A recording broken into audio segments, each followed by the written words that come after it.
Buenos días, mujeres de Crisálida. Hoy nuevamente me encuentro con ustedes. Soy la doctora Joana Vargas y vamos a hablar el día de hoy sobre diabetes. Este tiempo vamos a tener en cuenta entonces el módulo de enfermedades crónicas y decidimos iniciar con esta patología porque es una de las enfermedades que más está agobiando nuestra población.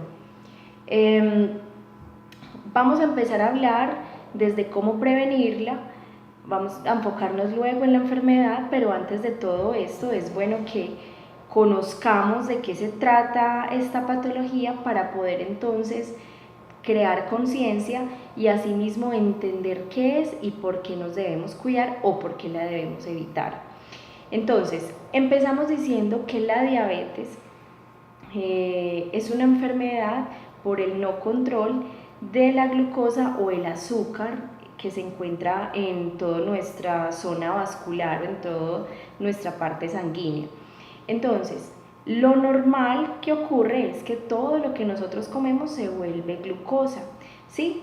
Entonces, no solamente es como las personas creen que la diabetes viene de consumir solamente dulces, no.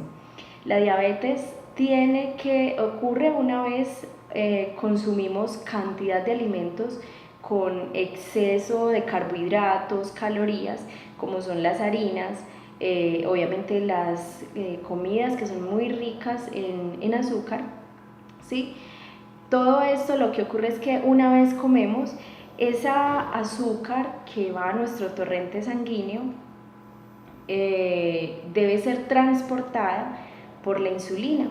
La insulina es secretada por el páncreas. Una vez el páncreas detecta que está esa glucosa en nuestra sangre, envía a ese carrito llamado insulina, quien recoge ese azúcar y por unas puerticas que nosotros llamamos receptores, lleva toda esa glucosa hacia la célula.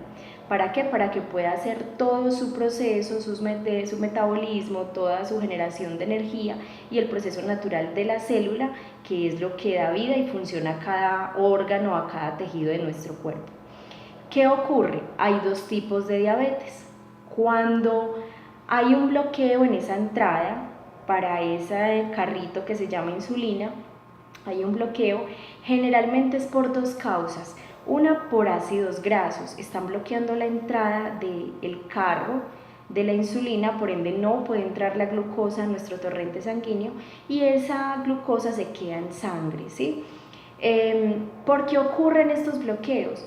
Cuando tenemos sobrepeso, obesidad, cuando hay exceso de consumo de calorías, de comidas grasosas, con carbohidratos, exceso de azúcar, se nos bloquea, se nos llena nuestro cuerpo de esas sustancias de ácidos grasos que no permite el ingreso. Ese es el tipo de diabetes tipo 2, que es la diabetes que se desarrolla en el adulto. Sin embargo, tenemos la diabetes tipo 1, que es la que se evidencia en los niños. Y en este caso no es por alimentación, sino porque los niños tienen algo que llamamos anticuerpos. Lo que hacen es que reconocen las células del páncreas que forman la insulina, que son las células beta pancreáticas, como si fueran algo ajeno a su cuerpo y las empiezan a destruir. Por ende, no hay formación de insulina, no hay formación de ese transportador del azúcar y por eso es que estos pacientes son totalmente insulinodependientes, sin decir que el tipo 2 también lo va a requerir. ¿Qué ocurre? Una vez tenemos ese azúcar en nuestro torrente sanguíneo, el azúcar es necesaria, pero cuando está en cantidades exageradas, ocurre que genera unos daños en nuestra vasculatura mayor y menor, o sea, en los vasos grandes y en los pequeños. Y de ahí entonces proviene la enfermedad y las complicaciones. ¿Cuáles son los factores de riesgo antes de entrar en materia para tener esta enfermedad? Uno, genética, ¿sí? Que en nuestra familia hayan antecedentes de la enfermedad.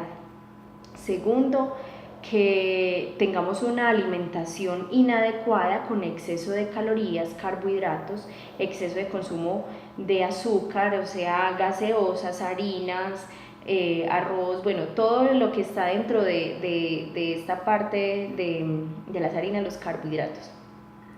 que tengamos una alimentación inadecuada.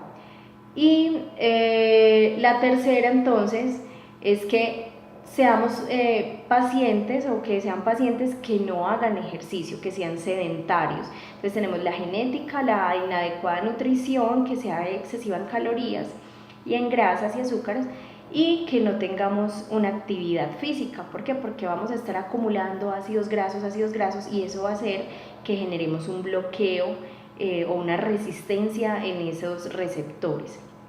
Bueno, una vez se tiene la enfermedad, porque no fuimos precavidos, no prevenimos la enfermedad, una vez la tenemos, hay unas posibles complicaciones. Esas complicaciones tenemos que son las propias de la vasculatura que va dañando el exceso de glucosa.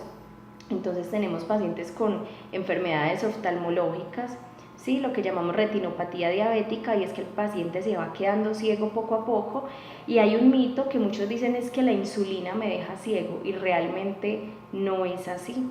Es el no control de su enfermedad lo que hace que el paciente vaya perdiendo la visión.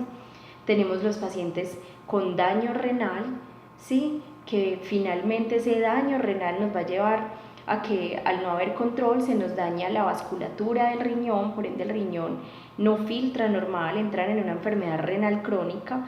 Después de esto, el riñón no nos forma los componentes, digamos, para tener una hemoglobina y no entrar en anemia. Entonces son pacientes que hacen anemias crónicas a futuro y que muchas veces necesitan reposición de una sustancia que se llama eritropoyetina para formarla.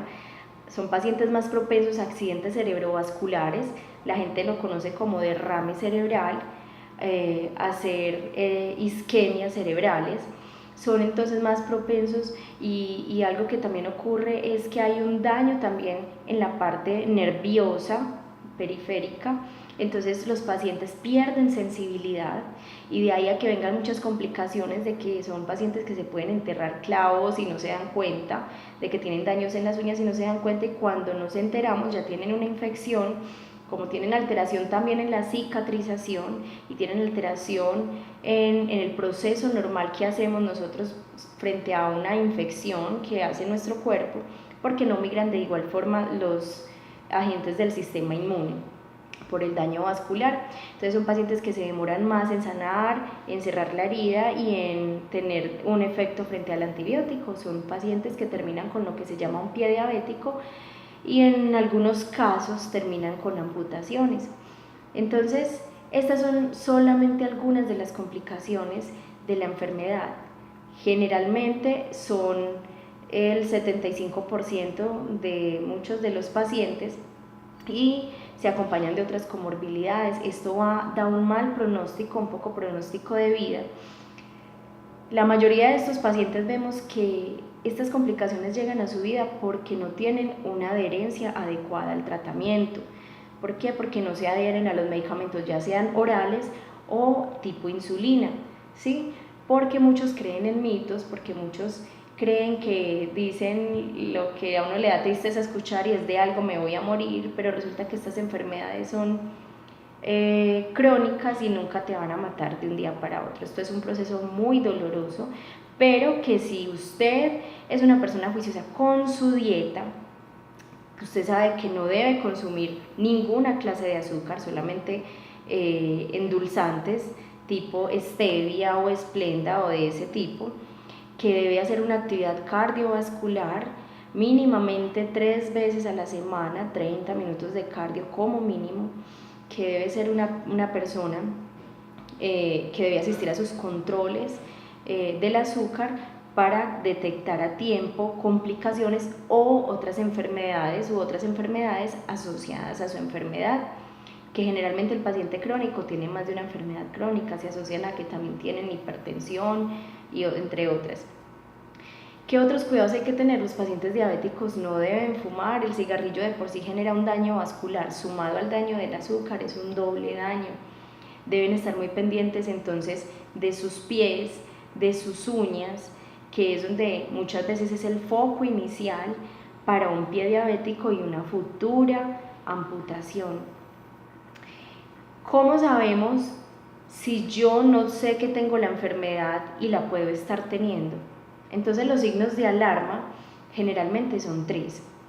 Exceso de hambre, cuando usted diga como y no me puedo saciar y mucha hambre, mucha hambre. El otro es exceso de sed, todo el tiempo tiene sed, tiene sed. Y el otro es aumento en la micción, pacientes que están orinando constantemente. Entonces es lo que nosotros llamamos como las 3P, polidipsia, poliuria y polifagia, ¿cierto? Entonces esa es una de las causas. Otros pacientes sienten mareos. Entonces, si usted es un paciente que está en sobrepeso, no quiere decir que solamente los diabéticos están en sobrepeso, porque hay pacientes delgados que también sufren la enfermedad y que tienen una resistencia también en sus receptores por la ansiedad. Eso genera un estado de alarma en el páncreas y en todo el sistema, en el metabolismo, que dispara, o sea, enloquece los procesos y genera una resistencia en el receptor. Entonces, la idea es detectar la enfermedad a tiempo. Si usted ya la tiene o si tiene familiares, deben adherirse al tratamiento. También a lo que usted debe hacer en la casa. Es una enfermedad que se maneja a la par, ¿sí?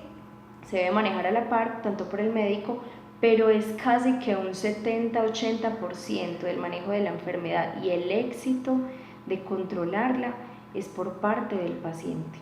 Listo, espero les haya servido de algo, o de mucho más bien, para ustedes, para sus familias, para prevenir sobre esta enfermedad. Vamos a hablar entonces después de otras patologías crónicas. Si quieren saber algo más de diabetes, si quieren que ampliemos un poquito más el tema, si tienen preguntas en la página, pueden dejar la pregunta, pueden dejar la sugerencia, o qué temas también les gustaría saber, o si quieren saber más sobre diabetes, y entonces lo tendremos en cuenta para hacer una charla un poquito más extensa. Les deseo un excelente día, y les mando un abrazo gigante. Hasta luego.